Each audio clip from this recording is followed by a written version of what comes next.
નમસ્તે my YouTube family, કેસે હો સબ? તમે બધા મજામાં છો? સ્વાગત છે તમારું મારા નવા બ્લોગમાં. હવે અમારા આ વિડીયોમાં જોવા મળશે તમને કેલા સોમનાથ મહાદેવના દર્શન. જે ગઢડાથી આગળ કેલા સોમનાથ મહાદેવનું મંદિર છે, ત્યાં દર્શન કરવા જઈ રહ્યા છીએ. તો ચાલો આજે તમને દર્શન કરીએ કેલા સોમનાથ મહાદેવના મંદિરના. એનો ઇતિહાસ બહુ જૂનો છે. ઇતિહાસ સોમનાથ મંદિરની હારોહાર એનો ઇતિહાસ છે, અને એનો આખો ઇતિહાસ તમે વાંચો અને સાંભળશો તો તમને એકવાર કેલા સોમનાથ આવવાની ઈચ્છા થાય. એટલે વિડીયોમાં બન્યા રહીજો, આખો વિડીયો અંત સુધી જોજો. આવા દર્શનનો લાભ તમને મળે એ મૂકતા નહીં, બરાબર. હવે અમે પહોંચી ગયા છીએ કેલા સોમનાથ મંદિરે.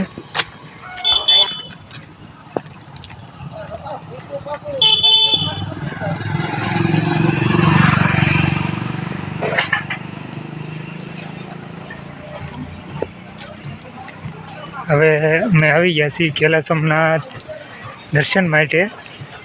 હવે અંદર પ્રવેશ કરવાની તૈયારીમાં છે. ગાડી પાર્કિંગ કરવા ગયા છે.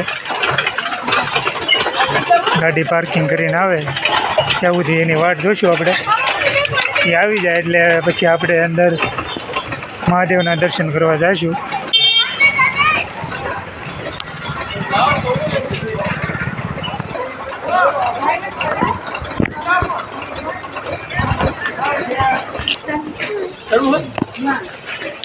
હવે મંદિરની અંદર અમે પ્રવેશ કર્યો છે. તો કેટલું શાંત વાતાવરણ છે અને એકદમ નેચરલ દ્રશ્ય છે, કારણ કે સંધ્યાનો સમય થવા આવ્યો છે. ને જુઓ તમે,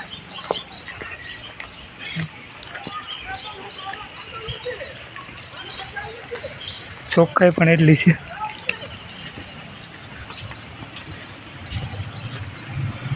જો ગાર્ડન છે, ગાર્ડનની અંદર પણ જ્યોતિર્લિંગ બનાવેલા છે. જે આપણે દ્વાદશ જ્યોતિર્લિંગ છે એમના સ્થાન બનાવેલા છે.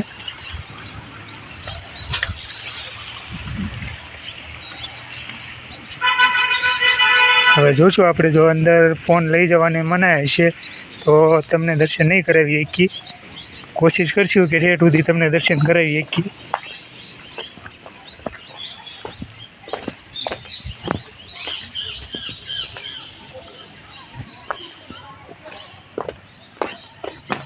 શાંત વાતાવરણ છે ને એકદમ ચોખ્ખાઈ છે. તમને ક્યાંય કચરું કાંઈ જોવા નહીં મળે. પક્ષીઓનો કલરવ છે. તમને તમારું મન એકદમ શાંત થઈ જાય એવું વાતાવરણ છે.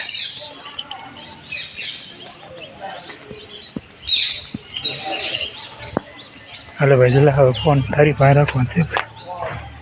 અંદર મનાય નથી ને? તો છે અમારા અંદાજ પ્રમાણે. કોક કે તો આપણે જોઈશી. તો ના પાડશે તો વિડીયો નહીં બનાવી. આપણે કોશિશ કરશું કે વિડીયો.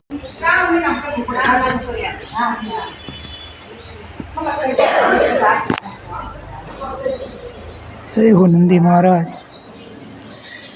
કુર્મ ભગવાન.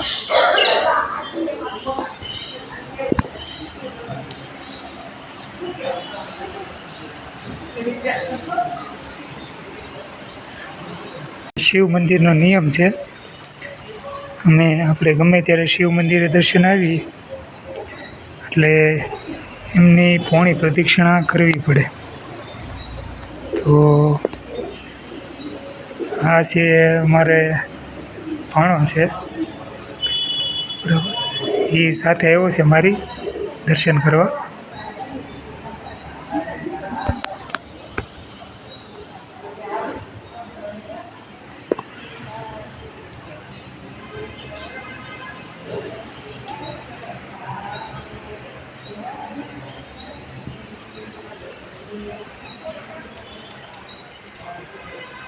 જો આ છે અહીંયા ઉતારાઓ છે રોકાવું હોય રાતે તો એના માટે પણ સુવિધા છે.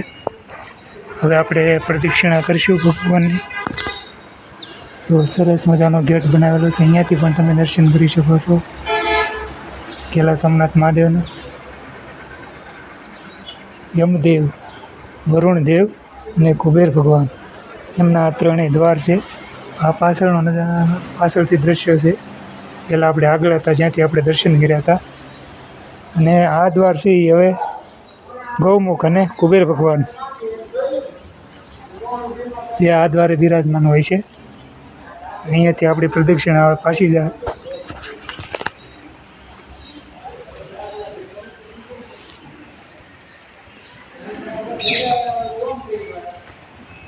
કાશી વિશ્વનાથ, નાગેશ્વર, રામેશ્વરમ, ભીમાશંકર, વૈદ્યનાથ, મમલેશ્વર, મહાકાલેશ્વર, મલ્લિકાર્જુન, દ્વાદશી જ્યોતિર્લિંગ. તમને સમય મળે ગમે ત્યારે એકવાર દર્શન કરવા જરૂર આવજો. દર્શન કરવા જેવું છે.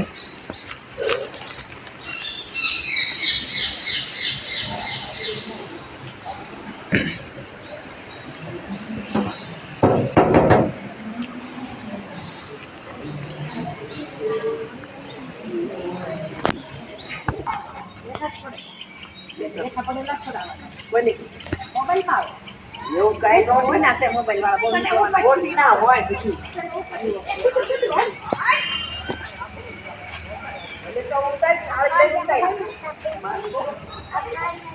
થોડાક યાત્રીઓ પણ આવેલા છે અમારી સાથે દર્શન કરવા માટે.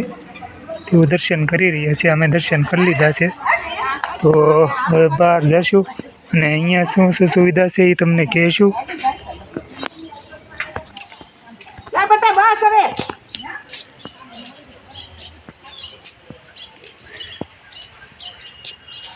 બહુ સરસ વાતાવરણ છે, મજા આવી દર્શન કરી, એકદમ શાંતિ મળી.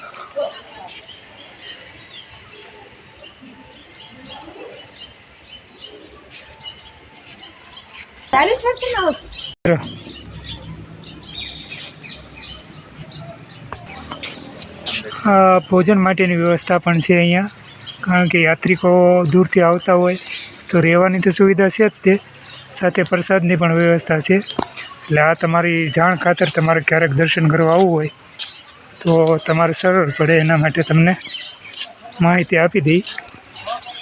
અને આકસ્મિક કોઈ દુર્ઘટના બની હોય તો એના માટે 108 પણ અહીંયા હાજરમાં જ રહેલી છે, જેથી કરીને કોઈ યાત્રાળુ કોઈ શ્રદ્ધાળુઓને તકલીફ ના પડે. તો બધાની સુવિધાનું બધું ધ્યાન રાખવામાં આવેલું છે આ મંદિરમાં. એટલે સમય મળે તો એકવાર ગુજરાતમાં કેલા સોમનાથ મહાદેવ, કે જેનો સોમનાથ મહાદેવના દર્શન કરો એ એના બરાબર જ ફળ મળે છે. આનો ઇતિહાસ પણ છે, ઇતિહાસ હું તમને આગળ વિડીયોમાં કહીશ, બરાબર? એટલે બન્યા રહેજો. હજી વિડીયો આપણે અહીંયા પૂરું નથી થયું, ઠેઠ અંત સુધી જોજો. અને બીજું, મંદિરની સામે જ તે એક પહાડ એટલે કે ડુંગર છે, એની ઉપર મિનલ દેવીનું મંદિર છે, એનો પણ ઇતિહાસ છે. તો વિડીયોમાં બની રહેજો. એનો ઇતિહાસ તમને વિડીયોના એન્ડમાં કહેવામાં આવશે.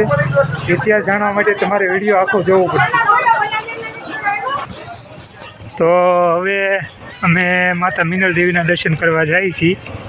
તમે જોઈ લેજો કે કેટલી સીડીનો દાદરો છે અને ઉપર મંદિર છે, ત્યાં જવાનું છે. અમારી આગળ એક જો કૂતરો પણ દર્શન કરવા જાય છે. એટલે બન્યા રહેજો વિડીયોમાં. આવો મોકો તમને નહીં મળે પછી દર્શન કરવાનો. અને તમે જુઓ અહીંયા જોઈ છો આ ગૌશાળા પણ છે, અહીંયા ગાયોની પણ સેવા કરવામાં આવે છે. એટલે જે ધાર્મિક કાર્ય હોય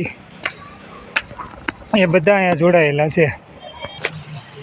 હજી અડધે પહોંચ્યા છીએ, ત્યાં થોડાક થાકી ગયા છીએ, કારણ કે સીડ્યા ન હોય ને આપણે આવું ક્યારેય.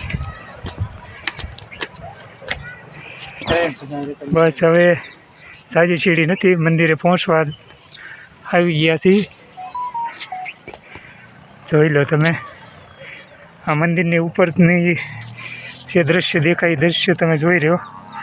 અને સામે જે સડક તમને દેખાય છે એ સીધી જસદણ ગઈ છે.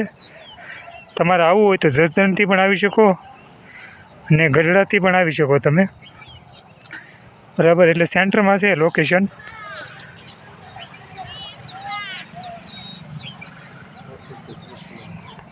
કરી લેવી હા. અમારા વ્યુઅર્સ માટે પણ. હાલો, હવે તો તૈયાર થઈ જાઓ તમે માતા મિનળ દેવીના દર્શન કરવા માટે. હા, યજ્ઞકુંડ અહીંયા બનાવેલો છે એટલે અહીંયા હવન પણ થતો હશે. જય મા મિનળ. મંદિર બંધ છે, તમને ખાલી દર્શન કરાવશું આમના. જોઈ લો, માતા મિનળ દેવી અહીંયા બિરાજમાન છે. એની પાછળનો એક મોટો ઇતિહાસ છે, એક કથા છે આખી. હવે એ કથા હું તમને આખી વિડીયોના એન્ડમાં કહીશ, બરાબર? કારણ કે જ્યાં સુધી તમે કથા નહીં સાંભળો ત્યાં સુધી તમને ખબર નહીં પડે આ મંદિરનું મહત્ત્વ શું છે. એ નહીં તમને સમજાય. આ મંદિરની પાછળ છે બાળકો માટે અને યાત્રાળુઓ માટે બેસવાની, આરામ કરવાની સુવિધા છે ફર્સ્ટ ક્લાસ. આ મંદિરની પાછળનો સીન છે.